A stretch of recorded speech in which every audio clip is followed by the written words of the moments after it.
Hey guys, Dan at Rosia Maple Syrup, and today I want to go over some improvements I've made to this filter press that I did a video on last year. It's a pretty simple setup. I was just using an inline filter you can buy on Amazon for pretty cheap, and with an Orlon sleeve over it and diatomaceous earth, and a hand pump from Bosworth like this. This year I've built a different style pump. As I explained in my last video, I use this outside with my evaporator to filter all of my near syrup and pans and keep the niter down in those. Well, I've got a regular filter press I use for finishing. However, I did use this for finish filtering and it works wonderful. I was able to do quite a few gallons through it at a time without any issue. I never went above about 3 gallons, just the size of my batches, but it worked beautifully and it's super cheap compared to a traditional filter press. Okay, so now I want to show you the different pump that I built. This is called a peristaltic pump. This uses rollers with a tube. So the syrup actually never touches any of the pump components. It stays inside the tube the entire time. Over here is our inlet. It's going to come in, it's going to go through this tube and out over here. You can pop this open to be able to take this inner tube out if you need to ever change it. This ships with a silicone food grade tube, but I switched it over to a special type of tubing called Tygon. Tygon is a food grade tubing. A60 FIB pressure. It's 1/2 inch by 3/4. I got this from US Plastics, which is a great company, by the way. That gives me a little more assurance that this hose, it's food grade, temperature safe for our filtering range up over the hose is over 200 some degrees. We're going to filter around 190, 195. But it's also got pressure fabric woven in here so that, you know, I'm not worried about that bursting at all and having hot syrup go anywhere. So this will do the pumping. Let me show you briefly how this works once I plug it in.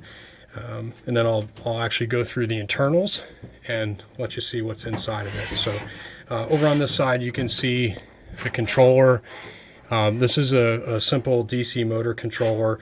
It's got off as well as forward and reverse. And if you put it on either of those, you can dial down the speed. So this actually will slow down the pump. So depending upon how fast you want things to go through your filter press, you can adjust that. We're just going to leave it as 100 for now. Over here I've got a 3-position switch. I'll show you what they do. If I go to on, it'll start running.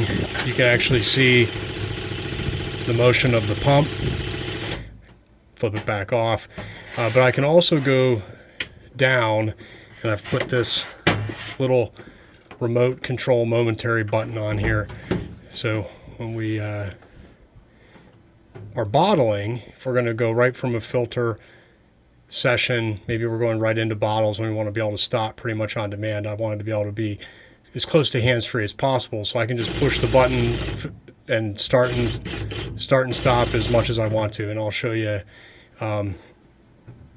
what it looks like when we slow it down. So you can slow it way down or speed it way up. So now let me unplug this and I'll show you what's inside.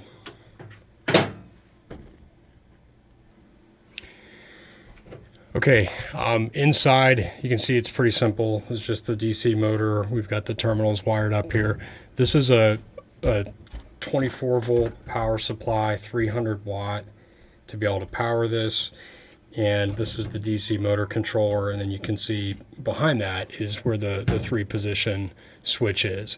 So that's it. It's pretty simple. We're just, again, powering up the power supply and then powering the DC motor controller and then splitting the output across that 3-position switch to either have it be fully on, forward or reverse based upon the controller module, and then the remote being able to give us the momentary control. So that's it on the inside. Now I'm going to give it a quick test with some hot water I've got at about 195 degrees. We're just going to recirculate back into the pot.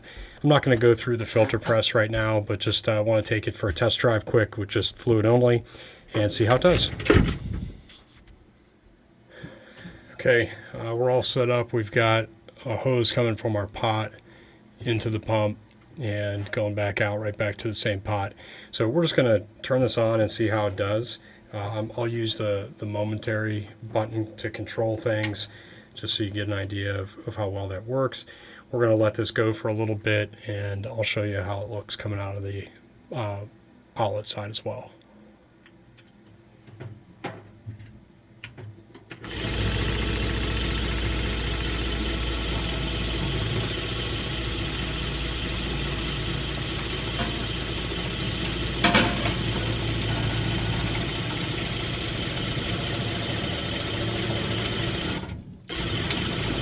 Seems to be working wonderful. I've got fluid flowing nicely through. Let me show you what it looks like coming back into the pot. So it's pretty high flow. So we're gonna just dial that back.